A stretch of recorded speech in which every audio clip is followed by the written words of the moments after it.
Captain Jake Morrison walked through the massive doors of the diplomatic chamber on Nexus Prime. The room was bigger than a football stadium, with seats arranged in perfect circles around a central platform. Representatives from 47 different alien species filled the chamber, their strange forms creating a rainbow of colors and shapes that would have amazed any human tourist. But Jake was not here as a tourist. He was here to save his species from extinction. Lisa Parker walked beside him, carrying a briefcase full of diplomatic documents. She had spent 3 years preparing for this moment, learning alien customs and languages. Behind them, Commander Ryan Bell kept his hand near his sidearm, his eyes scanning the room for threats. The 3 humans looked small and ordinary compared to the exotic aliens around them. The Zephyrians dominated the center of the chamber. They stood 9 feet tall with blue-green skin that shimmered like scales. Their leader, High Counselor Vexthara, watched the humans approach with golden eyes that showed no warmth. The Zephyrians had been traveling between stars for over 10,000 years, and they never let anyone forget it. Near the left side of the chamber, the Krathan representatives huddled together. They looked like giant insects with hard black shells and multiple arms. Unlike other species, the Krathan did not speak as individuals. Their prime drone spoke for the entire hive mind, its voice echoing strangely in the vast room. The ethereal consortium occupied the right side, their crystalline bodies refracting light into beautiful patterns. They considered themselves the most advanced species in the galaxy, claiming they had evolved beyond the need for physical emotions. They watched everything with cold, calculating intelligence. Jake took his seat at the human section, which felt uncomfortably small compared to the massive areas given to the older species. The message was clear. Humans were newcomers, who barely deserved a place at this table. High Counselor Vexthara stood and began speaking. His voice carried easily through the chamber without any amplification device. We gather today to discuss the future of the species that calls itself humanity, he said, his tone suggesting he was discussing an annoying pest problem. For 3 years, this young race has caused chaos throughout our peaceful galaxy. They have refused to accept their proper place in the natural order. Jake felt his jaw tighten, but he remained seated. Lisa had warned him that the aliens would try to provoke him into an emotional response. They believed humans were too primitive to control their feelings. The Coalition has prepared generous terms for the human species, Vexthara continued. We offer them the chance to survive under proper guidance. An alien aide approached the human section and placed a datapad in front of Jake. He read the terms quickly, his face growing darker with each line. Lisa leaned over to read with him, and he heard her sharp intake of breath. The aliens wanted humans to abandon 70% of their colonies. They demanded that Earth's government submit to alien oversight in all major decisions. Human military forces would be disbanded, and human workers would be assigned to repair the damage from the 3-year war. But the worst part was the final demand. Humans would be classified as a developing species and placed under permanent alien supervision. They would have no voice in galactic affairs and no right to expand beyond their assigned worlds. Jake stood slowly, his hands steadied despite the anger burning in his chest. These are not peace terms, he said, his voice carrying clearly through the chamber. These are terms of surrender and slavery. Laughter rippled through the alien sections. The sound was harsh and mocking, like hyenas surrounding a wounded animal. You speak of slavery? Vexthara's golden eyes gleamed with amusement. We offer you guidance and protection. Your species has shown it cannot be trusted to make decisions without supervision. Look at your own history. Constant wars, environmental destruction, social chaos. You are children playing with weapons you do not understand. Lisa stood beside Jake, her diplomat training keeping her voice calm and professional. High Counselor, humanity has made mistakes, but we have also shown remarkable growth. In the past century alone, we have eliminated several diseases, reduced poverty, and begun healing our planet's environment. We ask only for the chance to continue that growth. As equals in the galactic community, the prime drone of the Kraken spoke, its voice buzzing with electronic undertones. Equals? Your species achieved spaceflight less than 200 years ago. We have been building interstellar civilizations for millennia. You are insects compared to us, and insects do not negotiate with their betters. Commander Bell half rose. From his seat, his face flushed with anger, but Jake placed a hand on his shoulder. The alien representatives watched with obvious satisfaction, enjoying the human struggle to maintain composure. Perhaps, Jake said carefully, we could discuss modifications to these terms. Humanity is willing to make reasonable compromises. For lasting peace, there will be no modifications, Vexthara declared. These terms are final. Your species will accept them or face the consequences. Lisa opened her briefcase and pulled out a series of data chips. High Counselor, we have evidence of war crimes committed against human civilian populations.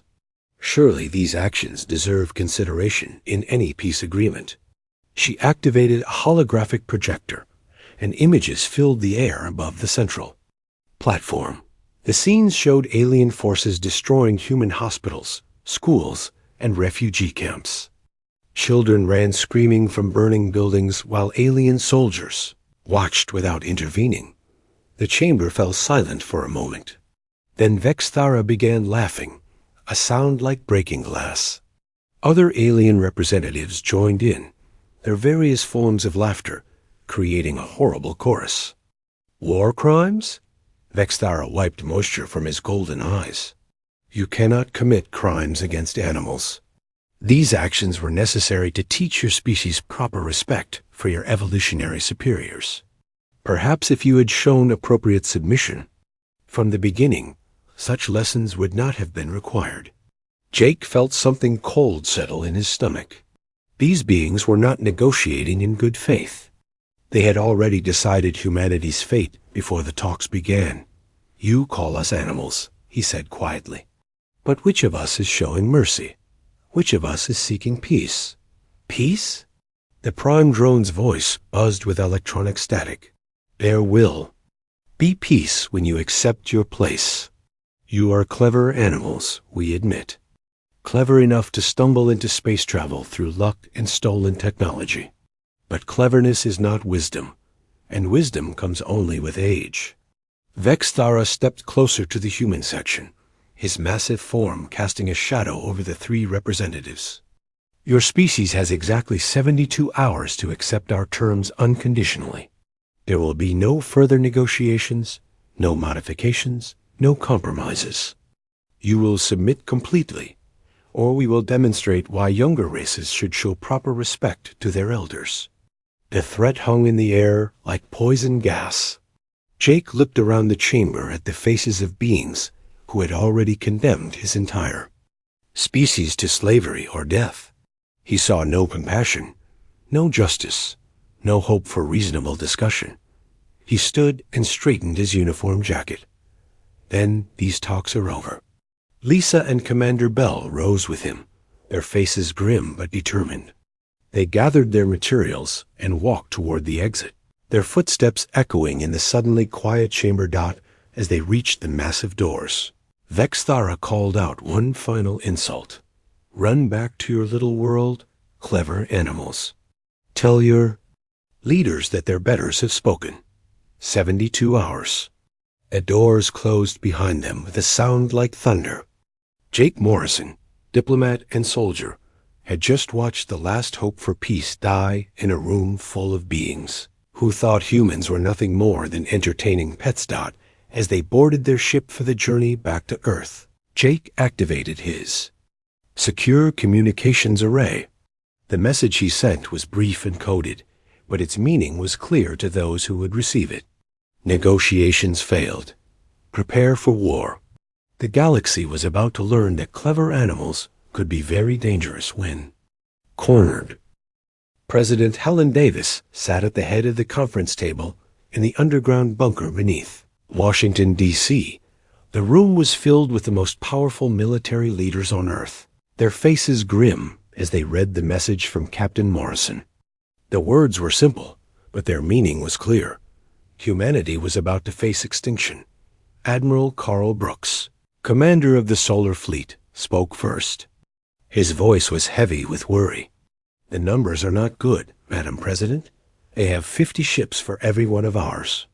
Their weapons are more advanced, their shields are stronger, and they control most of the galaxy's resources." General Patricia. Stone leaned forward in her chair. She was a small woman with gray hair, but her eyes burned with fierce intelligence. "Admiral Brooks is right about their advantages, but he is wrong about one thing. We are not unprepared." President Davis raised an eyebrow. "Explain." "For the past 3 years, while our diplomats worked for peace, I have been preparing for war," General Stone said.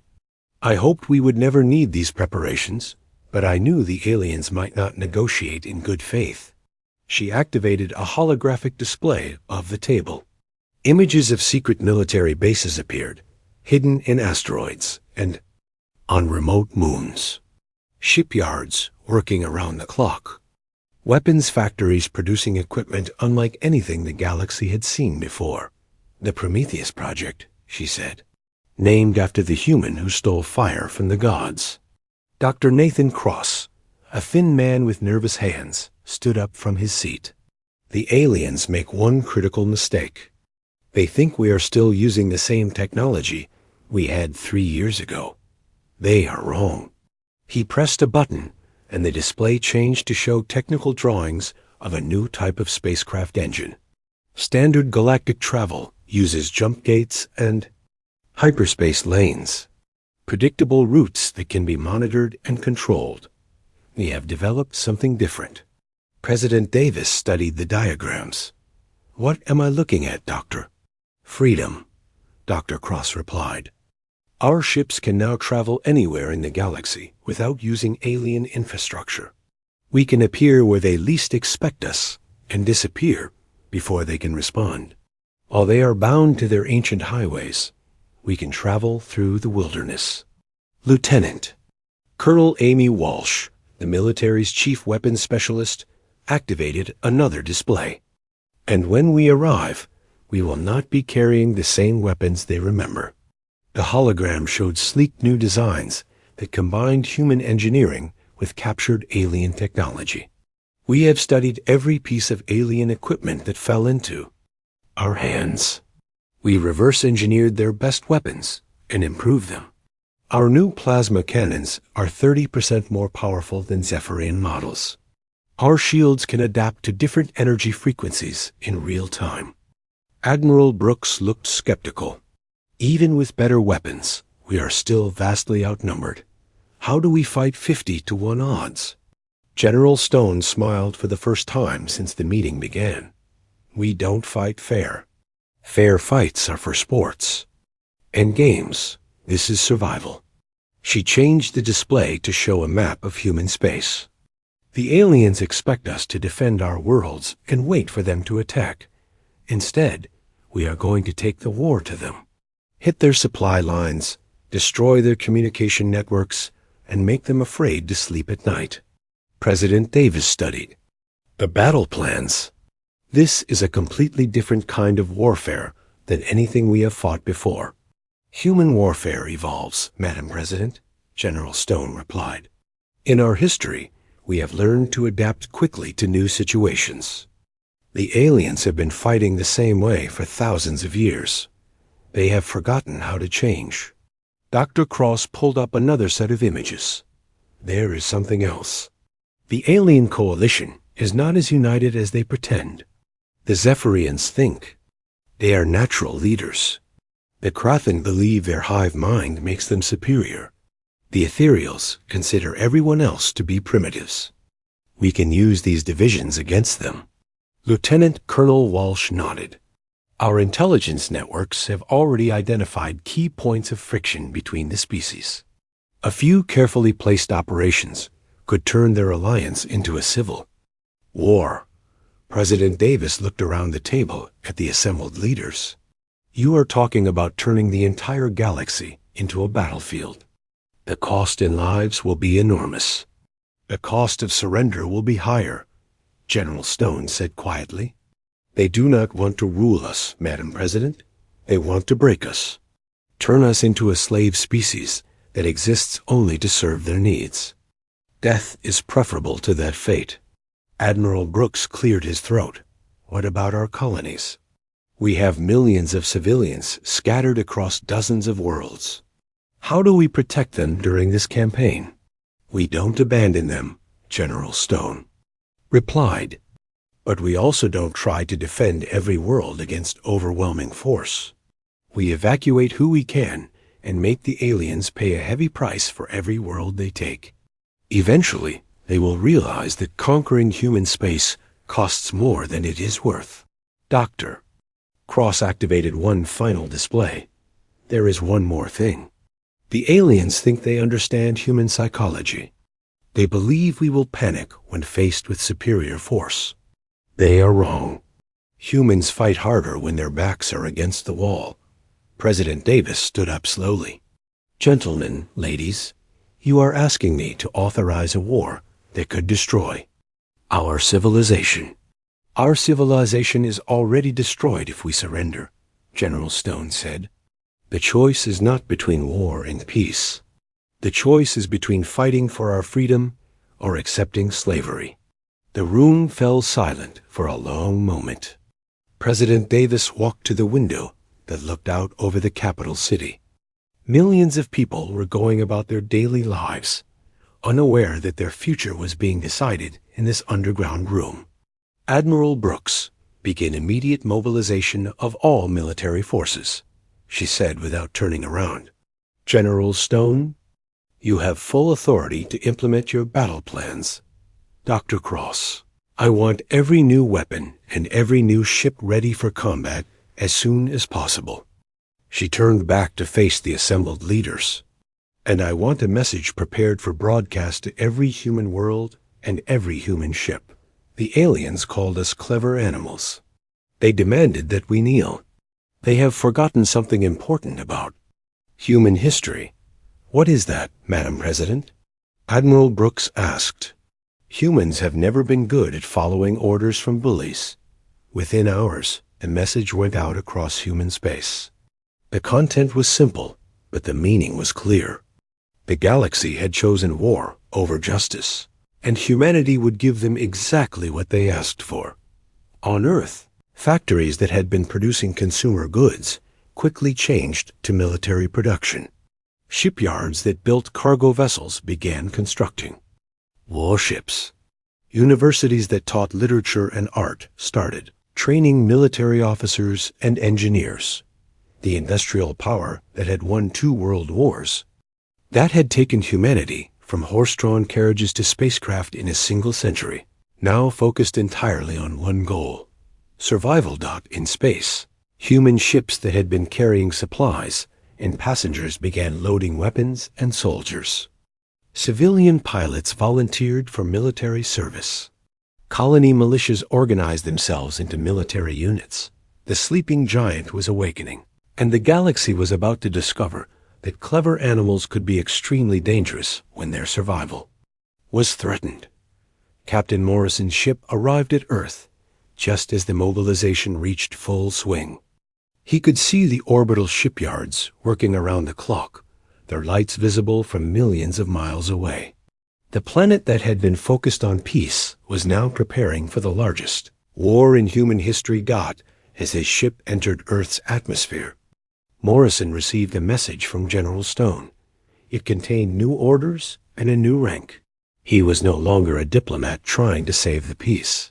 He was now Admiral Morrison, commander of the Third Fleet, and his mission was simple: make the aliens regret they had ever heard of humanity. The galaxy wanted to see human wrath. Soon they would get their wish. Admiral Jake Morrison stood on the bridge of his flagship as it dropped out of hyperspace near the Vega system. His Third Fleet consisted of only 12 ships, But each vessel carried the new human technology that Dr. Cross had developed. Around him, his crew worked quietly at their stations, their faces calm and focused. "Target acquired," reported Lieutenant Sam Davis from the weapons station. "Zephyrian mining complex, exactly where intelligence said it would be." Morrison nodded. The aliens expected human forces to retreat toward Earth and prepare defensive positions. Instead, humanity had chosen to take the war directly to their enemies. While alien fleets gathered for a massive assault on human space, human raiders struck deep behind enemy lines. "All ships, begin attack pattern Alpha," Morrison ordered into his communicator. "Remember, we hit hard and fast, then disappear before they can respond." The human ships moved like a pack of wolves, coordinating their assault without the rigid formations that alien fleets preferred. They struck the mining station from multiple angles, their new plasma weapons cutting through alien shields like paper. Within minutes, the facility was destroyed, and the human ships were jumping back into hyperspace. 3 systems away, Commander Ryan Bell was leading his own raid against a Crothan communication hub. His squadron of 8 ships appeared without warning in the middle of the alien base's defensive perimeter. The insectoid defenders barely had time to sound an alarm before human weapons began tearing their station apart. "Target the central communication array," Bell ordered. "If we can cut their links to the hive mind, this entire sector will be blind." The Crothan had always relied on their unified consciousness as their greatest advantage. Every drone was connected to every other drone, allowing perfect coordination across vast distances. But human intelligence had discovered that this strength could become a weakness if the connections were severed. Bell's ships focused their fire on the massive crystalline structures that relayed thoughts between different parts of the hive mind. As each transmitter exploded, thousands of Crothan drones in nearby systems suddenly found themselves cut off from the collective consciousness. The resulting confusion and panic spread like wildfire through their ranks. Meanwhile, in the outer rim territories, Major Tony Rodriguez was coordinating with human agents who had infiltrated alien worlds years earlier. These spies had posed as traders, diplomats, and technical advisors, slowly working their way into positions where they could cause maximum damage. Agent Kelly Brooks had spent 2 years working as a maintenance technician on a Zephyrian fuel depot. When Rodriguez gave her the signal, she activated a virus that infected the depot's computer systems. The virus spread through the alien network, causing fuel pumps to malfunction and storage tanks to vent their contents into space. Agent Mike Turner had an even more important mission. He worked as a translator in the Ethereal Consortium's military command center, a job that gave him access to their battle plans and troop movements. The information he provided allowed human raiders to avoid alien patrols and strike undefended targets. The psychological impact of these attacks was even more important than the physical damage. For thousands of years, the alien species had felt safe in their home territories. Now, nowhere was secure. Human ships could appear anywhere at any time, strike without warning, and vanish before reinforcements arrived. High Counselor Vex Thara stood in his command center on Nexus Prime, staring at reports of human raids across the galaxy. In just 2 weeks, the humans had destroyed 17 military installations, 38 supply depots, and 52 communication relays. More importantly, they had not lost a single ship. "How is this possible?" he demanded of his military advisors. "They are primitives with inferior technology. They should not be able to penetrate our defenses." General Vekvar, his chief military commander, studied the tactical displays with growing concern. "Their ships are using technology we have not seen before. They do not follow standard hyperspace routes, which means our monitoring stations cannot track their movements. They appear to be using some form of point-to-point travel that bypasses all known navigation systems. And their weapons? Vexthara. Asked, modified versions of our own designs, but significantly improved. Their plasma cannons have 30% more power than our current models. Their shields adapt to different energy frequencies faster than our targeting computers can. Adjust. Vexthara slammed his fist on the command table. They are using our own technology against us. It appears so, High Counselor. Our intelligence suggests they have been reverse engineering captured equipment for the past 3 years during the peace negotiations. On the other side of the galaxy, the prime drone of the Crothan was experiencing similar frustration. The attacks on their communication networks had caused a chaos throughout the hive mind. Individual drones were beginning to show signs of independent thought, questioning orders for the first time in their species' history. The humans understand our weaknesses, the prime drone reported to the coalition leadership during an emergency conference. They are deliberately targeting our communication infrastructure to disrupt the collective consciousness. The ethereal consortium was having their own problems. Their energy shield technology, which had protected them for millennia, was proving useless against human weapons that constantly changed frequency. Their military commanders were struggling to adapt to an enemy that seemed to learn and evolve with each engagement. Dr. Cross, working from his laboratory on Earth, was indeed learning from every battle. Each engagement provided new data about alien capabilities and weaknesses. His teams analyzed every sensor reading, every weapon's impact, every defensive measure the aliens used. They fight like they have been fighting for thousands of years, he explained to General Stone during one of their regular briefings. Rigid formations, predictable tactics, standard responses to specific threats. They have become so set in their ways that they cannot adapt to something new. General Stone nodded as she reviewed the latest battle reports. Our people in the field are reporting that alien morale is beginning to crack. They are starting to suspect each other of incompetence or sabotage. This was exactly what human intelligence had hoped for. Agent Sarah Kim, operating deep within Zephyrian space, had been spreading rumors that the Krathen were deliberately withholding military support from their allies. Agent Dave Wilson, working among the Ethereals, suggested that the Zephyrians were planning to claim the largest share of conquered human territory for themselves. The alien coalition, which had seemed unbreakable just months before, was beginning to show cracks. Species that had fought together for 3 years were now questioning each other's commitment and competence. Captain Sandra White led her squadron in another raid against a Krathen supply convoy. As her ships attacked, she noticed something different about the alien response. The enemy ships were not coordinating as well as before. Some vessels seemed to be acting independently, making decisions without consulting the collective consciousness. They are starting to break, she reported to Admiral Morrison after the successful attack. The hive mind is fragmenting. Individual drones are beginning to think for themselves. Morrison smiled grimly as he received the report. Good. The aliens wanted to teach us our place in the galaxy.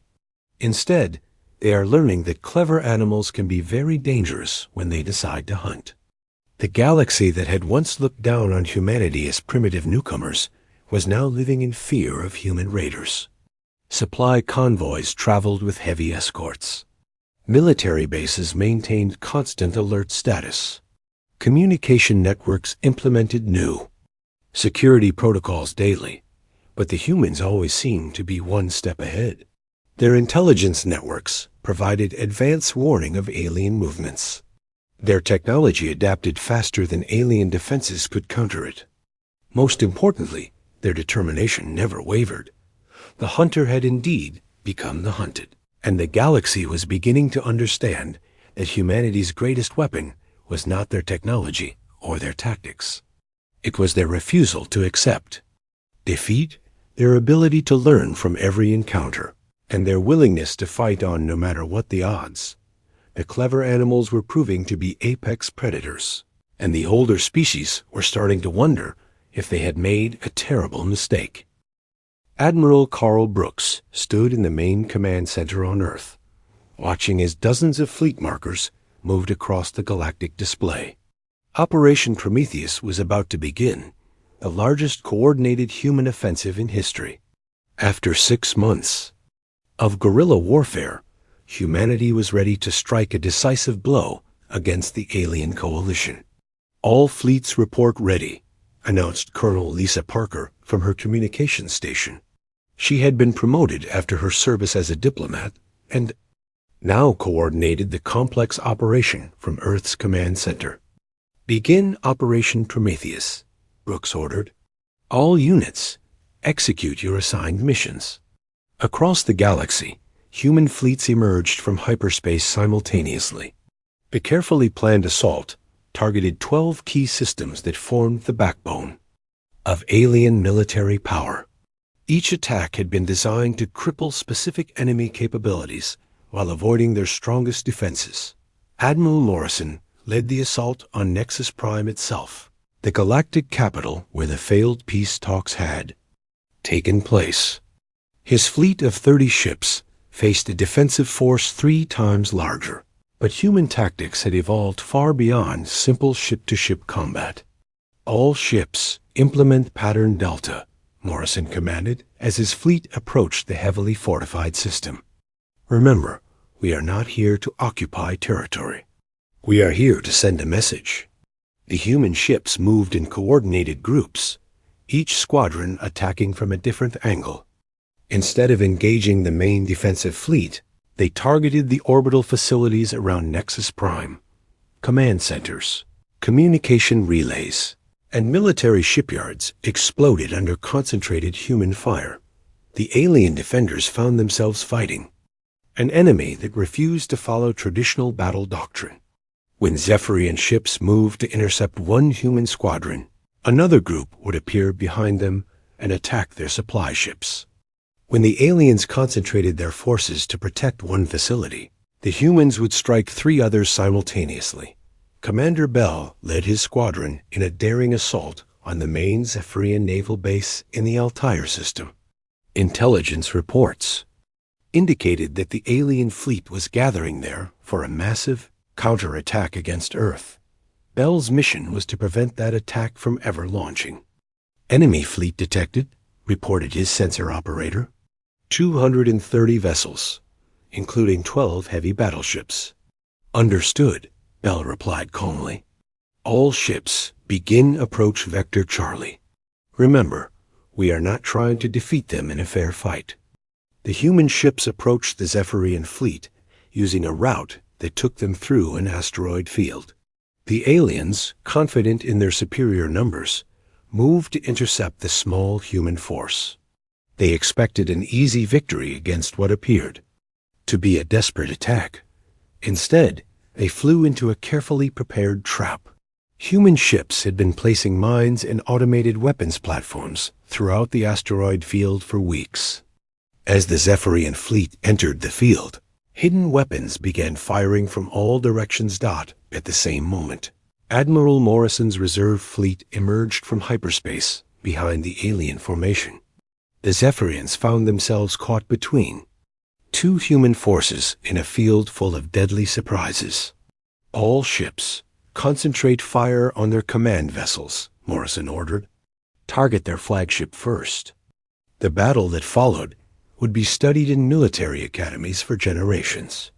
The human forces used the asteroids as cover, appearing and disappearing like ghosts. Their weapons, improved through months of combat experience, cut through alien shields with devastating efficiency. Most importantly, the humans fought with a determination that shocked their enemies. When alien ships disabled human vessels, the human crews continued fighting with backup systems and emergency weapons. Some human captains rammed their damaged ships into alien battleships rather than surrender. Captain Sandra White commanded a destroyer that had lost its main engines and most of its weapons. Instead of retreating, she ordered her crew to overload the ship's reactor and steer directly toward the alien flagship. "This is for every human child who will never have to bow to alien masters," she announced over the open communication channel. As her ship accelerated toward the enemy, the resulting explosion destroyed not only the alien flagship, but 3 other major vessels. The sight of a human captain sacrificing herself and her crew to strike at the enemy broke the morale of many alien soldiers. Lieutenant Colonel Amy Walsh had spent months analyzing alien psychology and developing new forms of warfare. Her psychological operations teams broadcast messages into alien communication networks during the battles, playing on the natural rivalries between species. Why should Krathan drones die for Zephyrian pride? One message asked. Why do the ethereals claim the safest positions while others fight and die?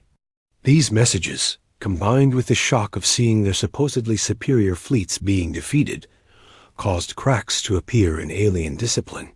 Some Krathan drones began questioning orders from the collective consciousness. Ethereal commanders started making independent decisions instead of following coalition strategy. Dr. Cross watched the battles from his command center, analyzing data from every engagement. His latest innovation was artificial intelligence systems that learned and adapted during combat. Human ships now literally evolved their tactics in real time, becoming more effective with each minute of battle. The alien response patterns are becoming predictable, he reported to General Stone. Our AI systems can now anticipate their moves before they make them. We are fighting an enemy that cannot learn as fast as we can adapt. General Stone nodded as she watched the tactical displays. How long before they realize they cannot win? Some of them already know, Dr. Cross replied. Intelligence reports indicate that several species are considering separate peace negotiations. The coalition is starting to collapse. On Nexus Prime, High Counselor Vex Thara watched his defensive fleet being systematically destroyed by forces he had dismissed as primitive animals. The same chamber where he had humiliated human diplomats was now filled with smoke and emergency lighting as human weapons struck the orbital facilities around the planet. "How many ships have we lost?" he asked his surviving staff officers. "Over 300 so far, High Counselor. The humans have lost fewer than 50 vessels." Vex Thara stared at the tactical display in disbelief. "This is impossible. They are outnumbered 10 to 1. They are not fighting like any enemy we have faced." Before, his military advisor replied, "They use hit-and-run tactics, coordinated attacks from multiple directions, and weapons that adapt faster than our defenses can respond. Most importantly, they seem willing to sacrifice themselves to achieve their objectives." A prime drone of the Krathan was experiencing similar shock as human forces, systematically destroyed communication nodes throughout Krathan space. The hive mind, which had been the species' greatest strength for millions of years, was fragmenting under constant attack. Individual drones, cut off from the collective consciousness, began making their own decisions for the first time in their lives. Some chose to surrender rather than die for a cause they no longer understood. Others joined small groups of independent drones who refused to follow orders from the failing hive mind. The ethereal consortium, faced with weapons that rendered their energy shields useless, began withdrawing their forces from combat zones. Their crystalline ships, which had seemed invincible for centuries, were being destroyed by human weapons that constantly changed their energy frequencies. Captain Morrison, now commanding the assault on Nexus Prime from his flagship bridge, received reports from across the galaxy. Human forces were winning battles they should have lost, destroying enemies that outnumbered them, and breaking the will of species that had ruled the galaxy for millennia. "Admiral," his communications officer reported, "we are receiving surrender requests from multiple alien commanders. They are asking for terms." Morrison looked at the planet below, where the beings who had called humans clever animals now cowered in their underground bunkers. The same world where diplomats had been humiliated was now under the guns of human warships. "Forward all surrender requests to Earth Command," he ordered. "We are not here to accept surrenders. We are here to teach a lesson about the consequences." Threatening humanity. The tide of war had turned completely. The species that had demanded human submission now faced the reality of their own defeat. The clever animals had become the apex predators of the galaxy, and their former tormentors were learning the price of underestimating human determination. The galaxy would never be the same. The great diplomatic chamber on Nexus Prime looked very different than it had 8 months earlier. Scorch marks on the walls showed where human weapons had struck during the final battle. Emergency lighting cast strange shadows across the room, where representatives from dozens of alien species now waited in fearful silence. Admiral Jake Morrison walked through the same massive doors he had entered as a desperate diplomat.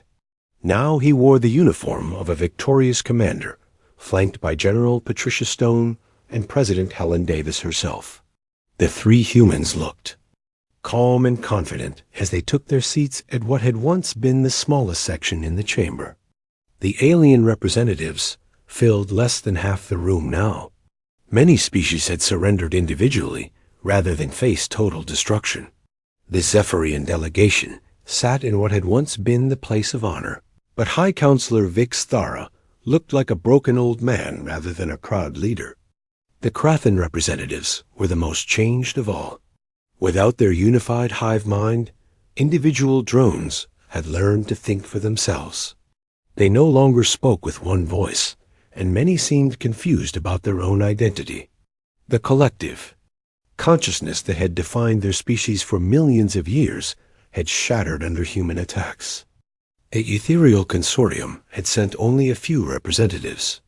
Most of their crystalline ships had been destroyed or disabled, and their supposedly superior technology had proven useless against human adaptability.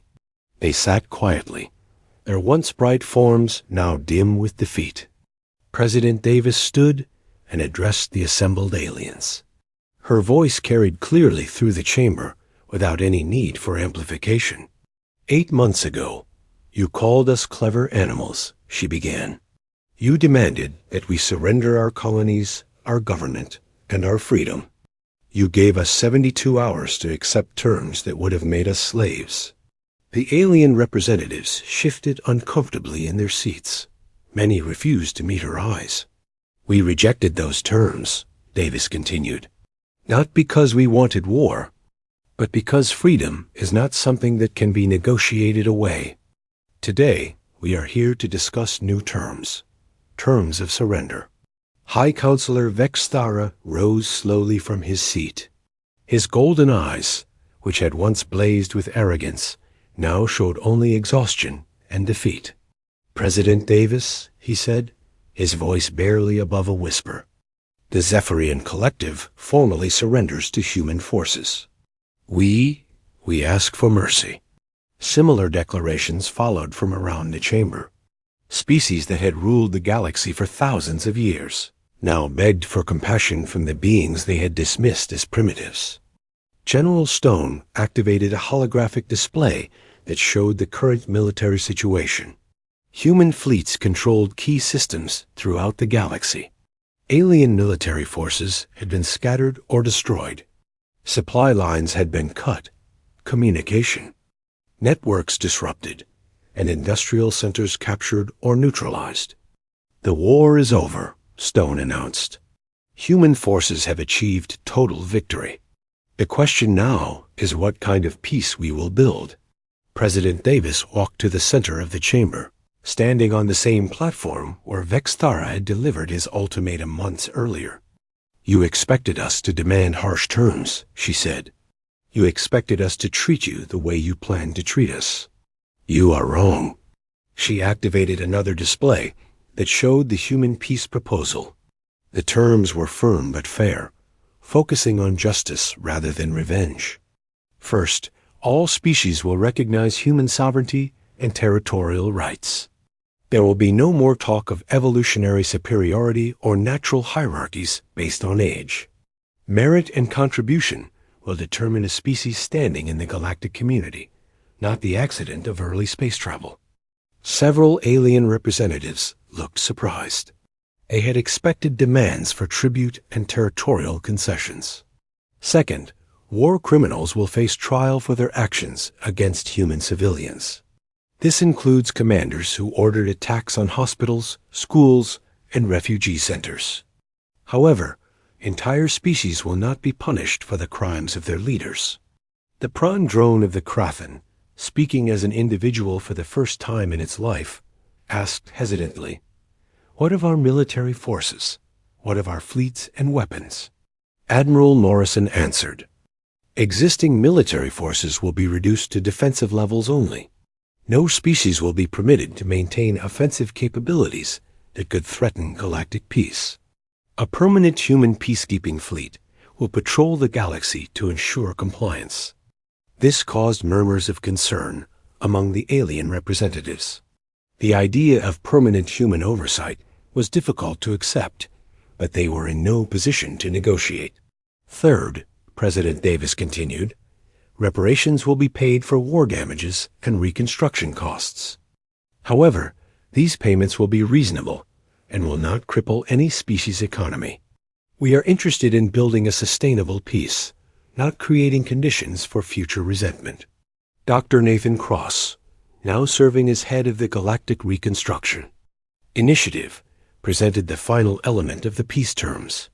Human technology and expertise will be shared with all species to help rebuild what the war destroyed, he announced.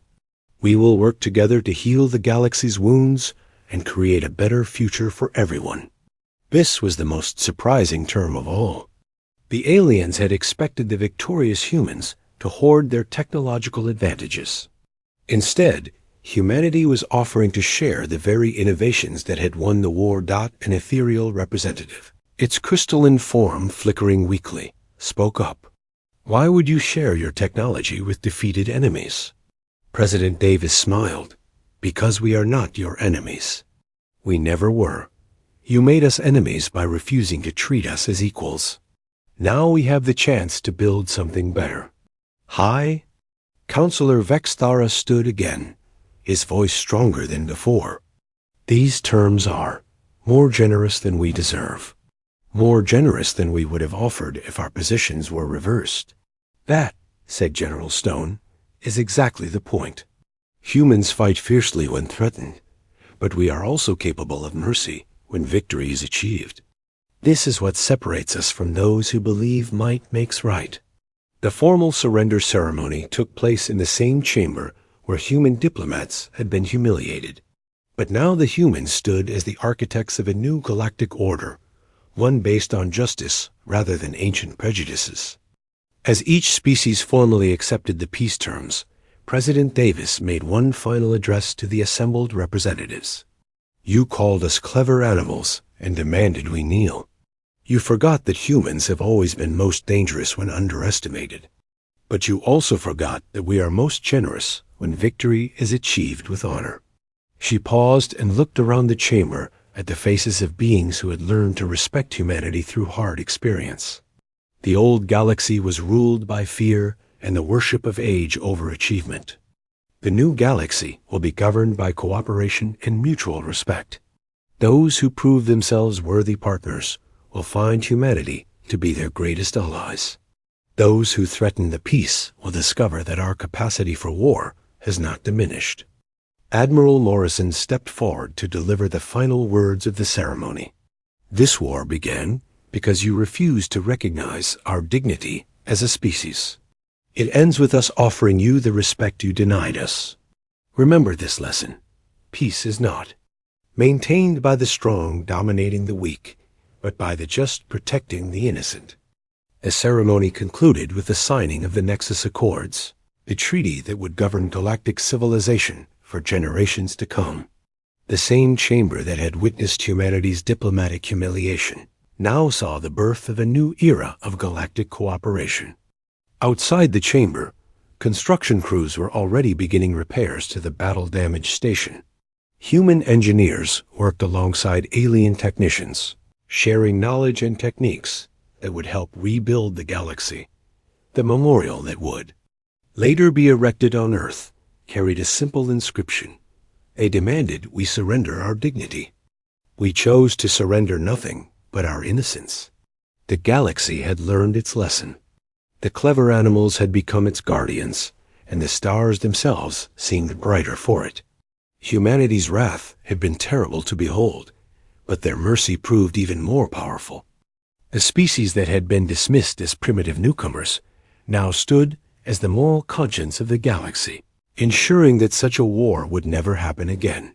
Peace had come at last, not through submission to the strong, but through the triumph of justice over prejudice.